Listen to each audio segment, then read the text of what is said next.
Myanmar அகதிகளை வெளியேற்ற வேண்டும், அடைக்கலம் கொடுத்தால் வீண் பிரச்சனை, சரத் வீரசேகர என்பதாக அந்த செய்திக்கு தலைப்பிடப்படுகிறது.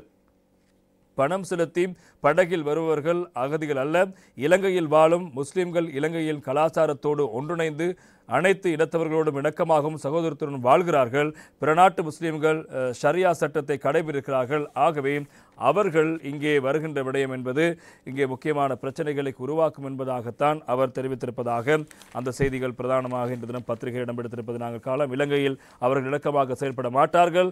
மியன்மார் ரோஹிங்கியா அகதிகளை நாட்டை விட்டு உடனடியாக வெளியேற்ற வேண்டும். இவர்களை இங்கு தங்க வைத்தால் தேவையில்லாத பிரச்சனைகள் ஏற்படும் என்று ஸ்ரீலங்கா பொதுஜன பெரமுனவின் முன்னாள் பாராளுமன்ற உறுப்பினர் அட்மிரல் சரத் வீரசேகர தெரிவித்திருக்கின்றார். ஸ்ரீலங்கா பொதுஜன பெரமுனின் காரியாலயத்தில் நேற்று வெள்ளிக்கிழமை இடம்பெற்ற ஊடக சந்திப்பில் அவர் தகவலை குறிப்பிட்டிருக்கின்றார். மியான்மர் நாட்டு அகதிகள் இலங்கைக்கு வருகை தந்துள்ளமை பாரிய பிரச்சனையாக மாற்றமடைந்திருக்கிறது.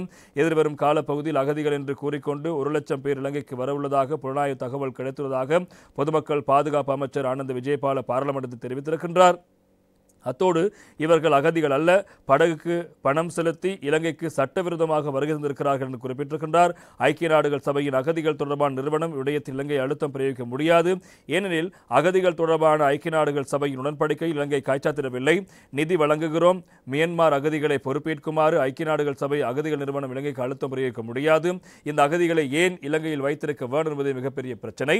இலங்கை ராணுவம் யுத்த குற்றம் செய்தது என்று ஐக்கிய நாடுகள் சபை இலங்கைக்கு எதிராக பல யோசனைகள் கொண்டுவரப்பட்டு நிறைவேற்றப்பட்டுள்ளன.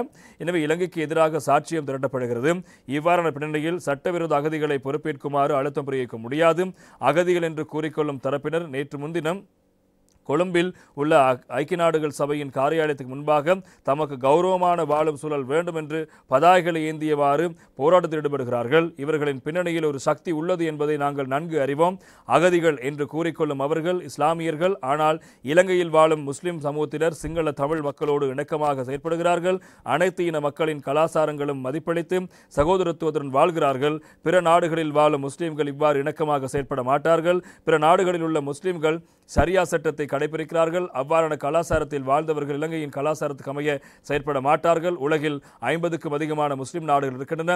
அவற்றில் பெரும்பாலானவை செல்வந்த நாடுகள். இலங்கைக்கு வருகை தந்துள்ள மியன்மார் அகதிகளை முஸ்லிம் நாடுகளுக்கு அனுப்பி வைப்பதற்கு ஐக்கிய நாடுகள் சபையின் அகதிகள் நிறுவனம் ஏன் கவனம் செலுத்தவில்லை என்பது பிரச்சனைக்குரியது.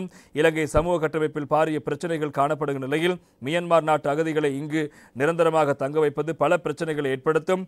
அகதிகள் என்ற பெயரில் பல பிரச்சனைகள் தோற்றம் பெறும். ஆகவே தேசிய பாதுகாப்பு குறித்து விசேட கவனம் செலுத்த வேண்டும். நாட்டுக்கு வரும் அகதிகளை நாட்டை விட்டு வெளியேற்றுவது அத்தியாவசியமானது. மியன்மார் நாட்டு அகதிகளை இலங்கையில் தங்க வைக்க வேண்டும் என்ற நிலைப்பாட்டில் இருந்து கொண்டு எதிர்க்கட்சித் தலைவர் சஜித் பிரேமதாச உட்பட பாராளுமன்ற உறுப்பினர்களான முஜிபுர் ரஹ்மான், ரவுஃப் ஹக்கீம் ஆகியோர் பேசுகிறார்கள். யுத்தத்தால் இடம்பெயர்ந்த 11,000 பேர் இன்னும் முகாம்களில் வாழ்கிறார்கள். இவர்கள் பற்றி பேசாமல் பிற நாட்டு அகதிகள் பற்றி பேசுவது அரசியல் செயற்பாடாகும்.